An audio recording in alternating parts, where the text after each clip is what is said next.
You're listening to the Options Insider Radio Network.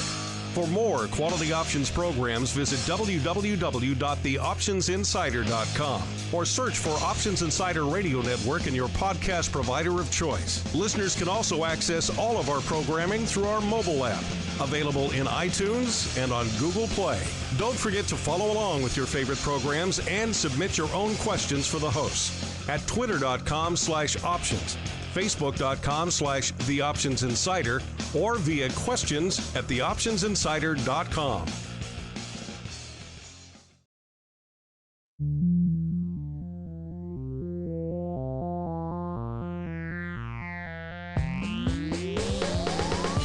Join us now for the expert source for inside information on the options markets. It's time for Options Insider Radio with your host, Mark Longo.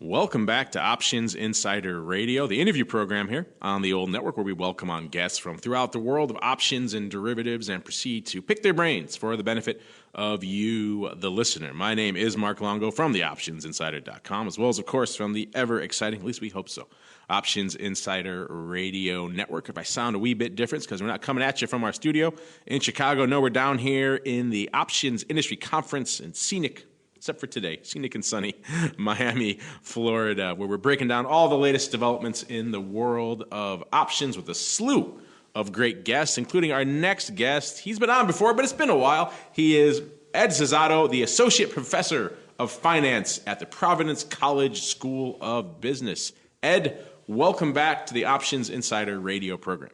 Thanks, Mark. It's great to be here. It's been a few years since you've been on the program to break down one of your studies. So do a really quick for our audience, give them a little bit of an overview, a little bit of a refresher of your background, your focus in the academic world, and how you found yourself focusing on such a very specific area of research. So I tend to focus mostly on volatility strategies and option-based investment strategies. That's where my background was both in getting my PhD and also since then most of my research focuses on that.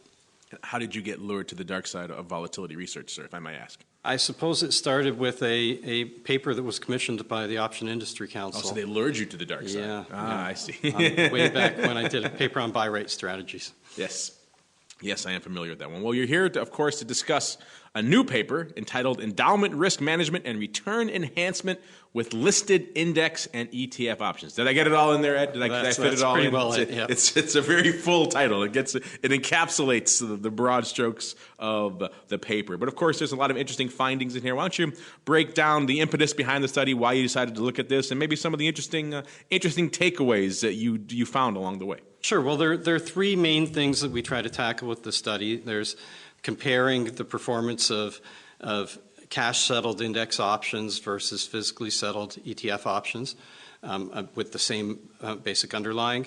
Looking at put spread collars in addition to the buy rates, which have been well studied. And the third big and probably most important contribution is looking at the strategy performance in an endowment environment. So we're looking at it in very well diversified portfolios as opposed to on a standalone basis. And the results we find are encouraging and are kind of what we expect. The buy rate strategies enhance returns both standalone and even in the well diversified portfolios. And the put spread collars enhance returns a little bit less, but they provide significant reductions in risk, particularly in maximum drawdowns. Interesting. So what were some of the surprises you encountered by doing that? Was it the performance in the endowments, really, or what surprised you the most from this paper? Yes, in the endowments, because you would think that so I looked at small endowments, medium-sized endowments, and very large endowments based on kind of policy weight returns. And it was surprising to see that the risk reductions were really meaningful in a portfolio that is already very well diversified. across a wide variety of asset classes.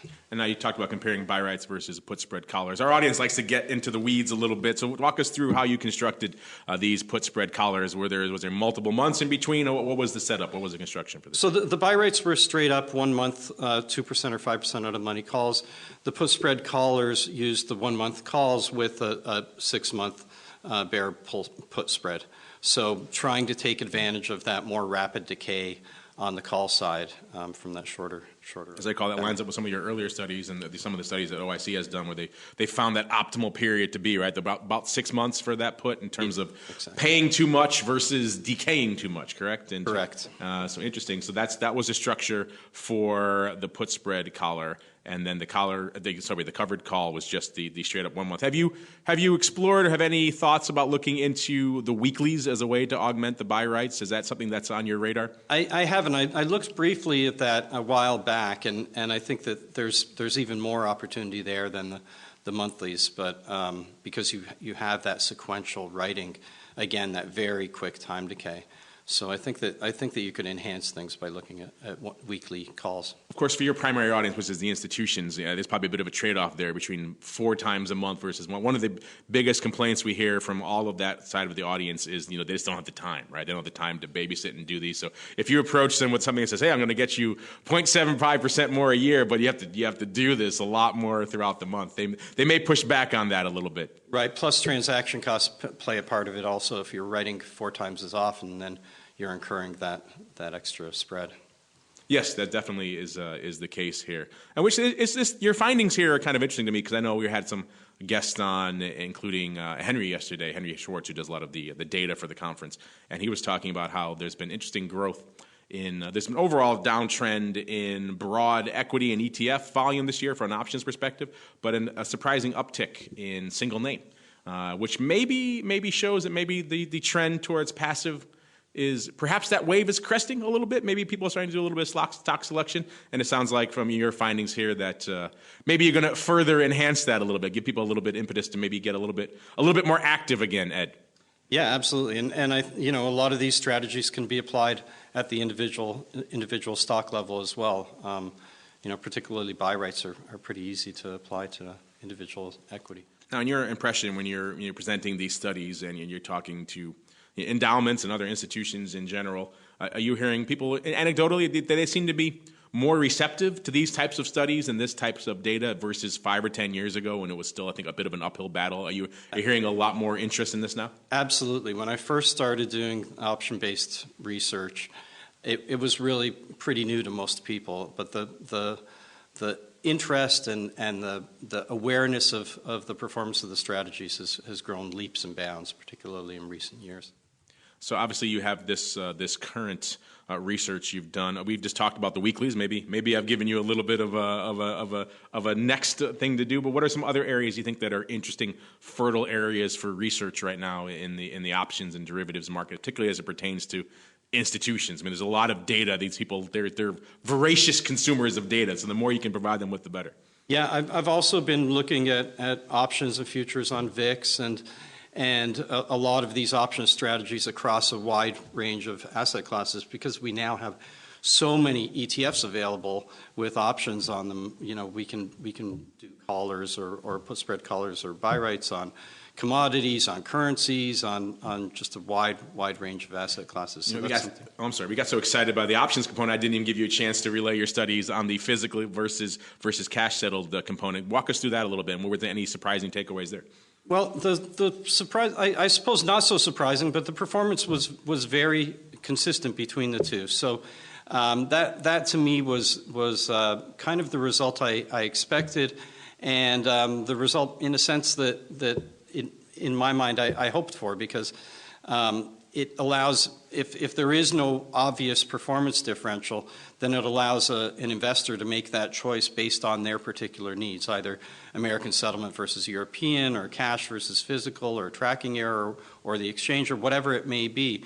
But it allows that performance aspect of it to be removed from the equation. So one less element for a busy institutional client to have to worry about when they're trying to plan their strategy. Do I need to use this versus this? They can take that out of the equation and focus purely on the efficacy. Exactly.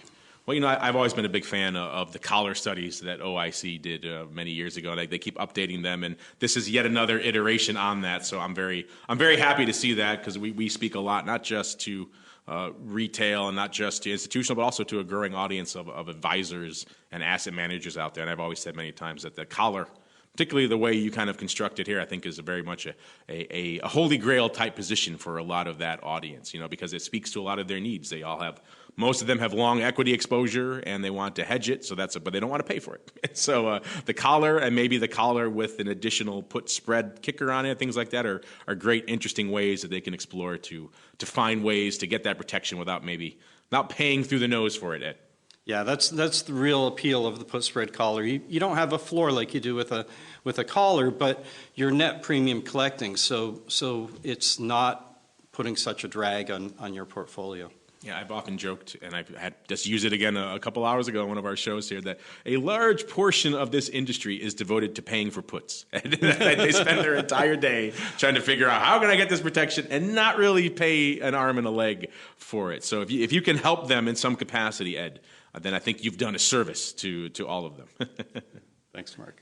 Well, interesting stuff here. I know there's a lot to take away. I encourage our listeners to check it out for themselves. I'll give you the full title again so you can search for it. We'll also include a link in our show notes here. It's Endowment Risk Management and Return Enhancement with Listed Index and ETF Options. Say that 5 times fast, Ed. I dare you. That's quite a mouthful. Is that available on the OCC website, OIC website? Yes, it is. Okay, perfect. So they can check it out there. We'll also include a link in our show notes. Before we wrap up here, you kind of touched on it a little bit earlier. Any other things you're working on? Maybe you can give us a little bit of a hint, a little bit of a tease of what we can expect for you in the coming months. I've been looking at a lot of things, both in the options area and the ESG area, looking at the impact at an individual equity level of kind of socially responsible issues and the way it impacts or way it's reflected in implied volatility. So that's something I'm looking at going forward.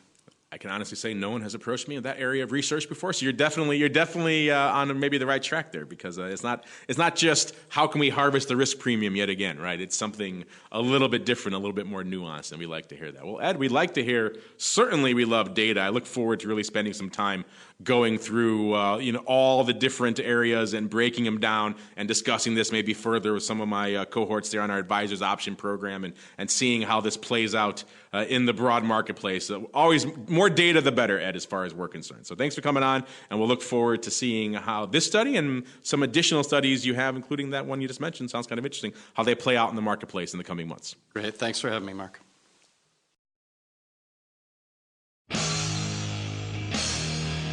The preceding program was a production of the Options Insider Radio Network. For more quality options programs, visit www.theoptionsinsider.com or search for Options Insider Radio Network in your podcast provider of choice. Listeners can also access all of our programming through our mobile app, available in iTunes and on Google Play.